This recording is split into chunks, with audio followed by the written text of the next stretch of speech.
So kia ora koutou katoa. I'm Michelle Polglase, based here at the Centre for Entrepreneurship in Aotearoa, Christchurch. Within this session today, we're going to be just talking about the importance of entrepreneurship within our communities for economic development.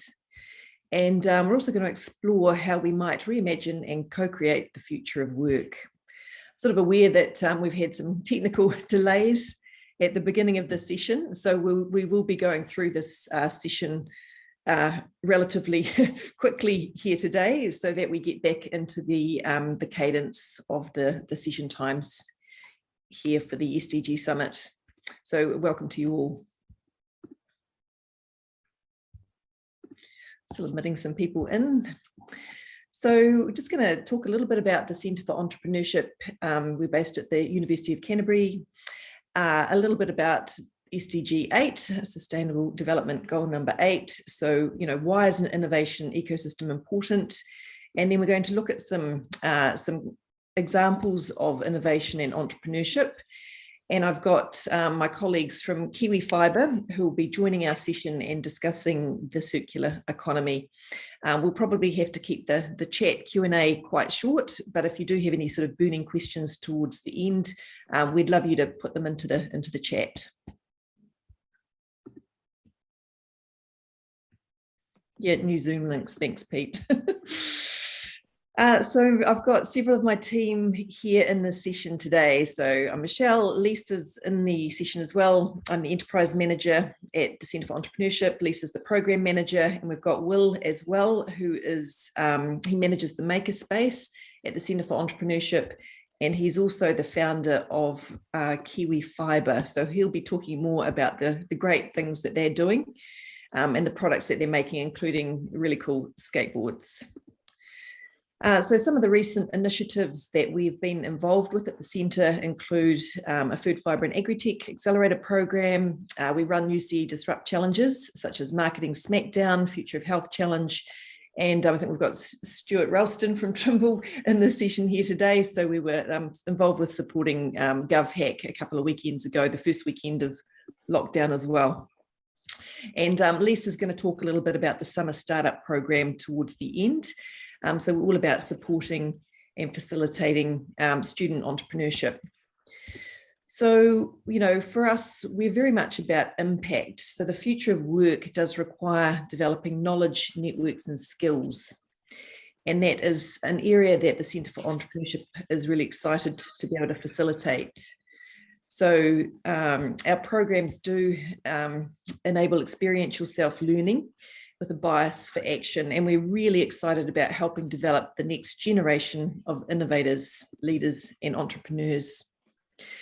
So the SDG 8 is all around decent work and economic growth, and sustained and inclusive economic growth is really important for driving progress. So for those of you who heard the opening launch there with Minister Nanaia Mahuta talking about how important that is, we're really keen to support the development of innovation and entrepreneurship, particularly around tech change. There's the demographic changes that we're experiencing, and we're looking to also take into consideration globalization and climate change. And the guys from Kiwi Fibre will be talking a little bit about particularly the climate change aspects of this. So some examples of some of our entrepreneurs who've done particularly well are Brianne West, founder and CEO of Agritech. She started as a University of Canterbury student. She entered the Entree Student Club Challenge. She met Agritech's first investor, who was her mentor through the program, and she successfully scaled her business. And actually, within this post that Robbie Paul from Icehouse Ventures made yesterday, he put together these images of these extraordinary founders. So we've got 16 of these incredible young founders, 24 young founders who have operated companies that collectively employ almost or greater than 920 team members. That's an extraordinary contribution to our economy. They've raised over $225 million. And they're generating $190 million in annual revenue. So these young founders have taken their ideas forward Here's Brienne is sort of in the bottom quadrant on the left there with Agritech, her company. So she's featured in this broadcast. She's done incredibly well. And the Centre for Entrepreneurship is really proud to support these founders who take their ideas forward. Another example of innovation within the centre at the moment, we do have Jamie Sunshine. He's the CEO of a company called Pseudocode. He's developed his app to reward commuters for travelling greener. So both Brienne with Aotearoa working on sustainable products, so healthcare products, and Jamie with his app to foster that sort of green commuting aspect, helping to change the world in their own ways. Also wanted to touch on the Think Lab founder-led business incubator, which is embedded within the Centre for Entrepreneurship. So we're supporters of the Think Lab advisory work. And two of the companies I'd like to showcase from Think Lab's perspective, one of them is MedSelf. So Oliver Hunt, again, started as a University of Canterbury student. His solution to the waste problem created by single-use medical devices has created an extraordinary business opportunity with MedSelf. So that's solving the waste issue created by New Zealand hospitals. And we've also got Jonathan Ring's company, Canterbury, which is solving the problem of acid waste from galvanized steel. And again, this business opportunity is having a really positive impact on changing the world by taking that low-cost industrial recycling technology to the world. So those big disruptors, the tech solutions, are really having a positive and powerful impact. I mentioned the Food, Fibre and Agritech challenge and the need for innovation in this sector, and I'd just like to showcase a few of the companies that were involved in that program. So also in the beginning of the session, we've talked about the collaboration between the University of Canterbury and Lincoln University and those collaborative partnerships and how important they are within an innovation ecosystem.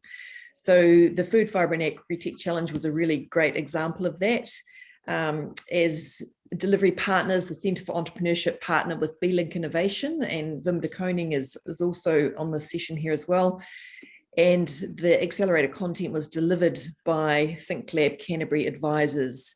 So these collaborative partnerships are really important for really having that strong and powerful impact in communities. And just going to talk a little bit about several of the companies that went through this accelerator program. So Gene Smith are utilising AI technology, and that is the facial recognition technology, not the artificial insemination technology, on livestock for better farm outcomes. We've got Happy Cow Milk, milk factory in a box, enabling farmers to become fully compliant milk processors. So that's localization of milk production. We've got another of our University of Canterbury students, Miriam's in the process of finalising her PhD at the moment, and her company, Carbon Fibre, is looking at flow batteries. So she's created an environmentally friendly battery using natural fibres. We had Pure Heart Aotearoa, an iwi-led company looking at hemp food business opportunities, a company established by Ngāti ka Hungunu ki Tamaki Nui o Rua. And the vision of creating jobs, caring for our environment and providing healthy foods for the whānau was a really driving force for this company here. And I've mentioned Kiwi Fibre Innovation. I've got William and Ben on the call here, on the Zoom session here, and they'll be talking more about the innovation that they're working with their biocomposites and featuring the skateboard here in this image. So all in all, there's some really exciting opportunities for centres like the Centre for Entrepreneurship to have a positive impact, to help develop the future generation of our innovators. And we'd love to sort of carry on a conversation about how that might impact the future of work. So if there are any questions in the chat, please feel free to add those in. And I'm going to pass over now to William and Ben to talk about their innovation and their composite skateboards. And they'll go more into the circular economy aspect of what they're doing there. Good everybody. My name is Ben Scales.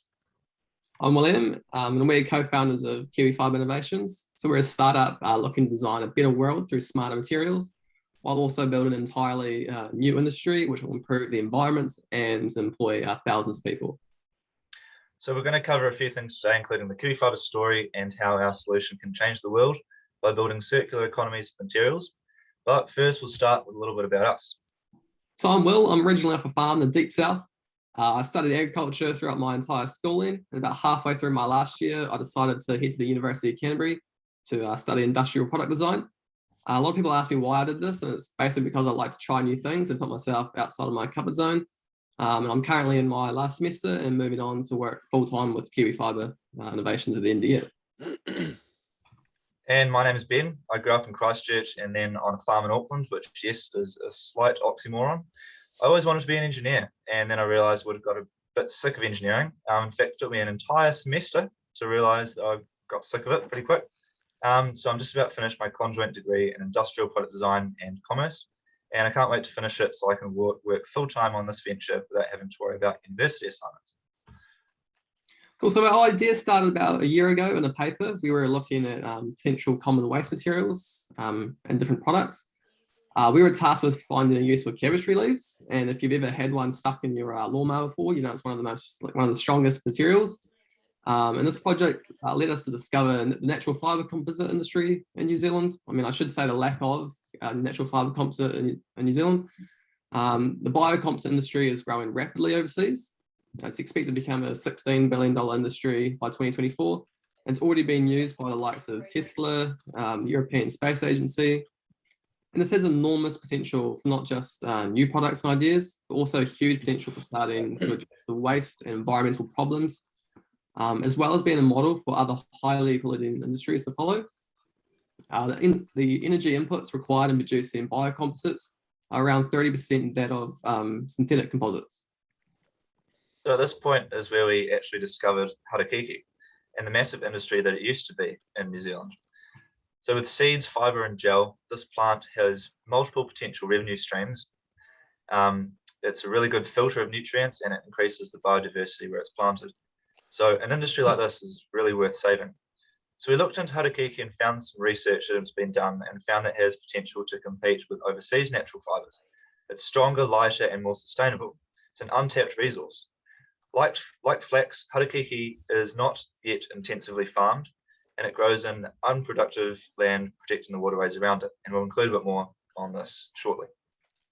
So we decided to create a new industry in New Zealand, and being young and naive as we were, we thought, how hard could it be? Turns out, pretty tricky.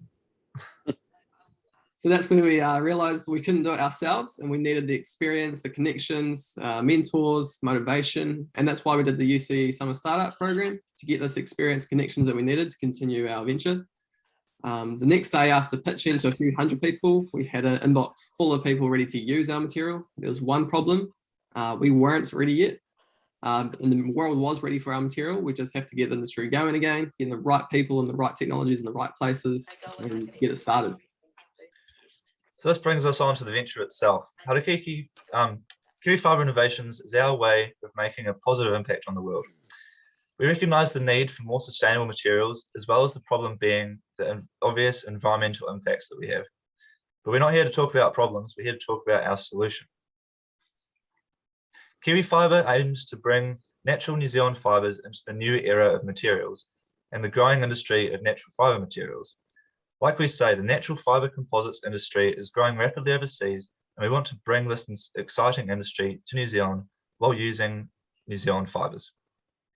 So currently we are developing different materials using Harakiki, coarse wool and some other New Zealand natural fibres to create prototype products to gain interest in the idea and support from other organisations. To get this industry going again, it's going to require a lot of support from pre-existing industries in adopting the material into their boats, their skis, kayaks, bikes, and maybe even satellites.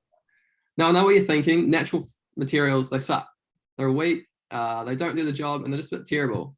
Well, that's the stigma that our forest products intend to address and prove wrong.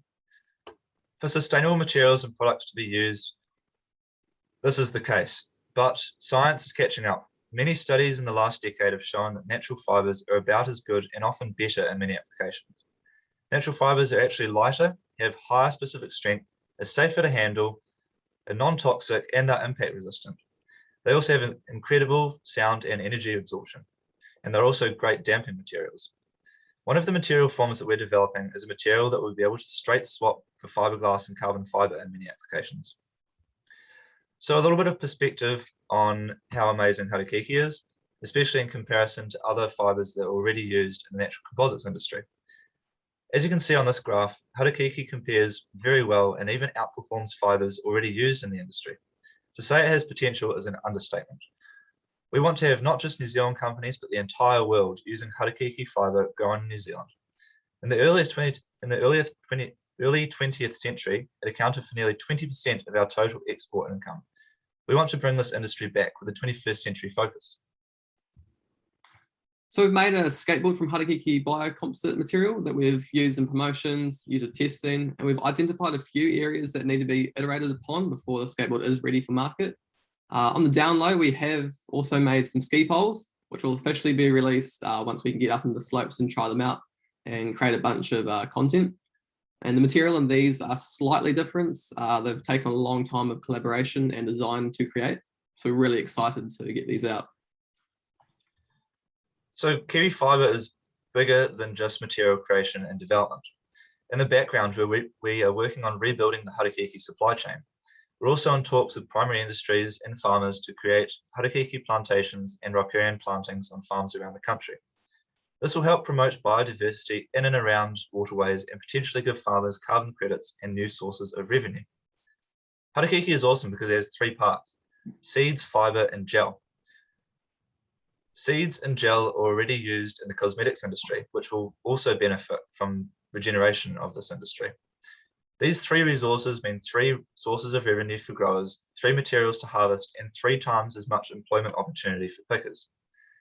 From farmers to cosmetics companies, we've already started working with them in different sectors and industries who would benefit from Harakiki planting and harvesting, and we're now working with these organisations to make this vision a reality. So we think the development of a national Harakiki fibre composite industry will also have the potential to assist in alleviating issues associated with low socioeconomic areas through the increase of employment. So this really is just more than materials. It has a potential for nationwide social change. So as young people, we recognise the problem that we face and the responsibility that we hold in relation to our environment and fellow humans. So there's no quick fix in solving our environmental problems, but rather a huge list of small things that we can do. Throughout our studies, we discovered the sad truth about products and materials. Everyday products, they don't need to have such a short lifespan as they do, and they don't need to be made of materials which cannot be recycled or reused, or made in a way that stops consumers from repairing their products. We believe a zero waste future is on the cards and is one strategy to address our environmental problems. A zero waste future starts with better products made from smarter materials. Our everyday products don't need to have a lifespan as short as they do, and they don't need to be made from materials which cannot be reused or recycled. A combination of these things is why we have so much waste. This is why we need to start the conversation about our material consumption habits, and Kiwi Fibre aims to propose actionable solutions by means of better materials. So our solution is to basically design out waste and create circular economies of the materials that we use across a range of products and a range of industries. Such considerations need to be prioritised across the board, and our intention is to bring the fast-growing biomaterials industry to New Zealand and introducing Harakiki to this industry, which could be significant for the New Zealand economy and the environment. So we're beginning to paint a holistic picture of what the future of the rethought and redesigned product ecosystem and circular economy might look like. So natural fibres used to rule the world. Then plastic, carbon fibre, fiberglass, and polyester all came along. Now technology is developing and the world desperately needs sustainability. Natural fibres are starting to be used again in the growing biocomposites industry. What's even more exciting is that one of the most promising natural fibres comes from our very own backyard. So the natural fibre industry is much larger than just skateboards. Organisations like Airbus, Tesla, Audi, Mercedes, Formula One Industries like snow sport, marine, and aerospace are already using natural fibres in their products to reduce their carbon footprints of manufacturing and end of life. All these materials that come about from natural fibres with their added durability really gives designers in these industries an opportunity to optimize the material usage and essentially match the best material to the product. So large high value industries like these are recognizing the need for new sustainable materials. However, whilst these large companies are looking at it as a way to reduce the impact of end of life, on a consumer product scale, we want to keep the material within the circular economy long after its first use. And this means designing with an end of life in mind. It's something that most companies don't actually think about. We envisage a circular economy of materials spread across a wide range of product applications. Here's a small case study. So one of our Kiwi fibre materials is our bioplastic material, combining recycled plastics that would have otherwise been in landfill by now with harakeke fibre. The benefits of this are that it makes the primary material go further, plastic, enhances properties including durability and lightweightness, and can be recycled and reused in countless products after their end of life. So this brings us to our circular economy story. Plastic is one of the most polluting materials, but it's also one of the most recyclable, and it's only if that's managed properly. So the material in the skateboard is 75% recycled plastic and 25% harakeke fibre. So our Kiwi fibre bioplastic designs will eliminate waste and replace wasteful materials. The purpose of introductory products like this skateboard is to showcase what a circular economy of materials could look like and prove to the world that we don't have to produce as much waste as we do. Circular economies of materials will be a solution in more sustainable material flows moving into the future. So in our lifetime, we believe it is possible to achieve full circularity of materials, coming close to eliminating waste, or at least designing the products and services that we do consume to mean that what is thrown out is much less than what is properly biodegradable or recyclable. This starts with introducing natural and or biodegradable materials into products starting now. If we can make these circular economies now and prove to the world that they will work, then I believe that we can start to flatten the curve of environmental damage that has already been done. Thanks very much for listening. Follow our story, and yeah, happy to take any questions you may have. Thank you so much for that presentation. There are a few questions in the chat. So the first question that I saw was regarding connection to central government. Thanks, Pete.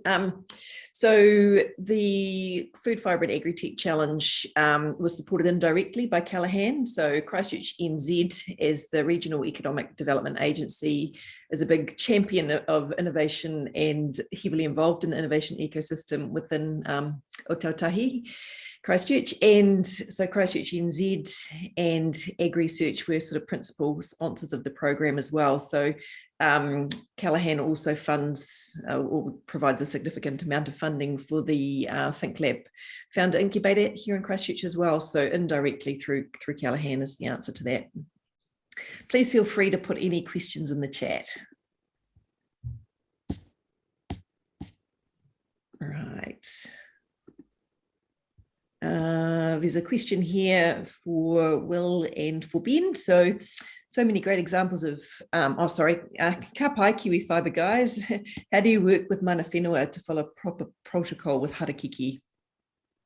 So quite a while ago, towards the start of this, we wanted to make sure that we were doing things right because, you know, harakeke is so significant in Māori culture. So from those conversations, we sort of worked out the traditional way of harvesting the leaves, and we make sure that that is implemented throughout the start of the supply chain. So that involves taking the grandfather leaves away from the harakeke plant, which actually helps the plant grow back faster and it creates a much healthier plant. So that's how we sort of integrate that into the supply chain. Brilliant. I've got a question here from David. Some great comments in the chat too. Thank you for those comments and suggestions. Hang on, where's that question just gone? Sorry. Within your business branding, publicity, etc., to what extent do you identify the relevant SDGs and associated targets you are directly contributing to? So did you have any sort of comment on that with business branding, publicity around raising the profile of SDGs? Yeah, so the SDGs are pretty awesome because, you know, that's a real guide as to what businesses should be doing and having a purpose as a business. So I've encountered those in my studies and really realized the importance of them. And from there, I've seen the opportunity to actually implement those as the business, which is pretty cool. So yeah, I've kind of been following those as a bit of a guide and creating a lot of the business branding and publicity throughout the venture so far. Okay, there's a question from Findle. What are the greatest barriers or opportunities for you to scale and build momentum? The lack of industry in New Zealand. We're having to start one, which is a huge opportunity, but it's no small feat. And that sort of actually leads into Blair's question too, the biggest challenge around the manufacturing aspect of the product, and in terms of cost for you as well. A lot of the machineries from like the 1900s, like it's really old. There are some new sort of machinery coming through on different types of natural plants, like natural fibres, and that's sort of something that we're looking into. There's a question from Peter for me. So the question is, what are your thoughts surrounding the entrepreneurship ecosystem in Aotearoa, largely built surrounding potential high growth net worth enterprises? That's a really good question, Peter. The Centre for Entrepreneurship is actually about building entrepreneurial capabilities in general. So those capabilities are also for the intrapreneurs within organisations who see opportunities, especially within the move for digital transformation. The role of entrepreneurship in achieving SDGs around equality and wider success of small businesses. That's a really relevant second part of your question. So I see part of that answer in that collaborative approach. So we at the Centre for Entrepreneurship, we're supporting actually a later in life innovators group. Once a month, they come in, a group of mature aged people who are looking to start small businesses. In general, I feel that there's a really strong role for the centre and other players within the ecosystem to continue to help businesses and business owners build the capabilities they succeed.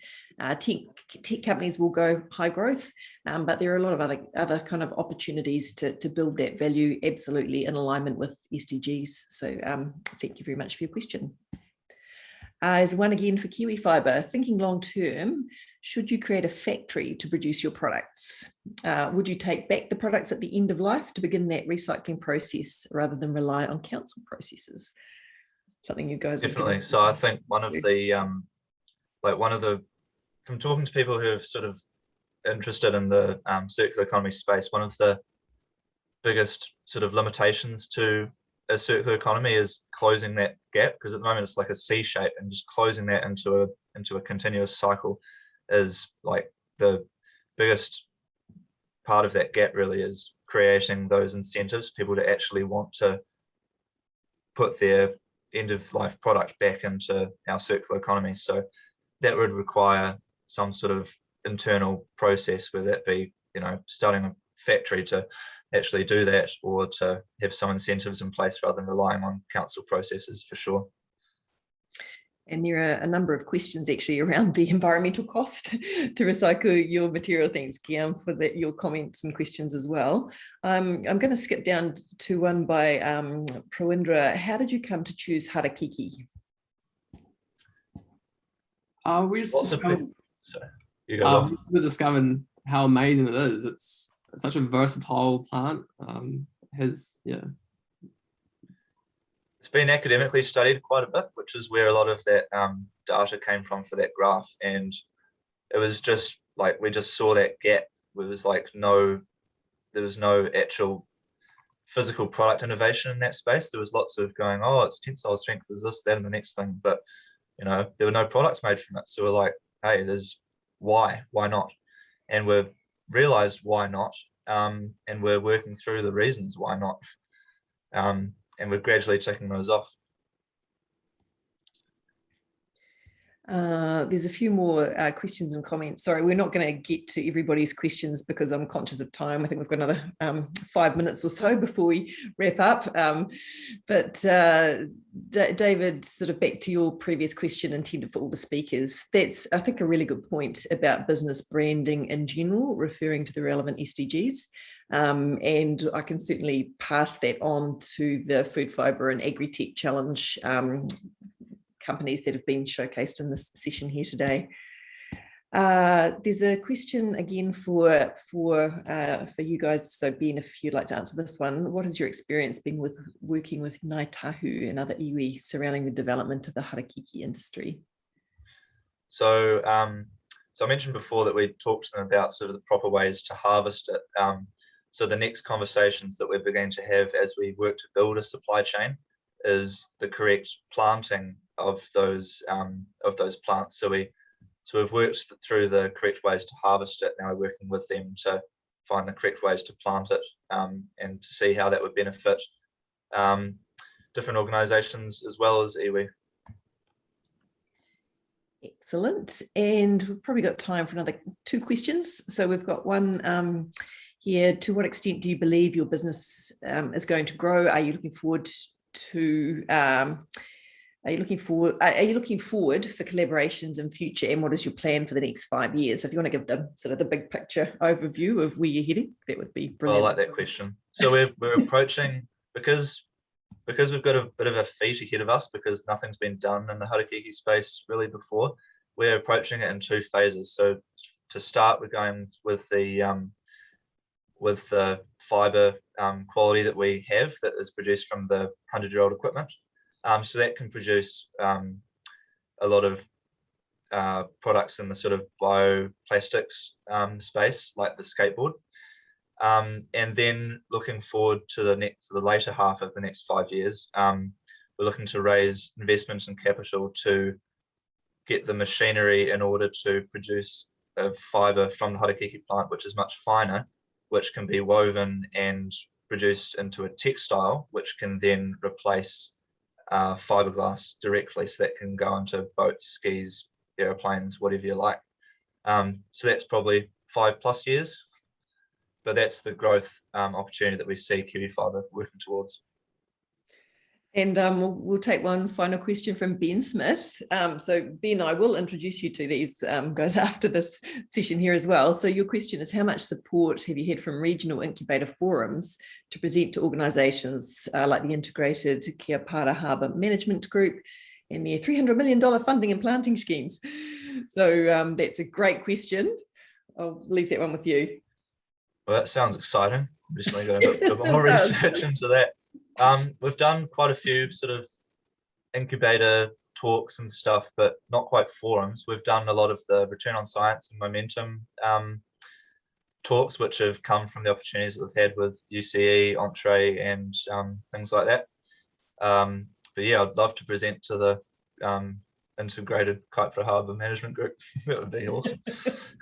Oh, and there's I'll make this the very last one. So Pete, thank you. How do we follow your journey? Oh, that's a nice question to wrap it up. So we've got our website that is sort of, we're adding updates to. Then we've also got our Facebook page, so Kiwi Fibre Innovations on Facebook and on LinkedIn. And we've got our Instagram as well, kiwi.fibre. So brilliant.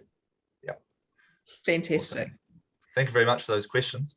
Yeah, brilliant questions. And thank you all very much. Once again, apologies for the technical challenges at the very beginning of the session.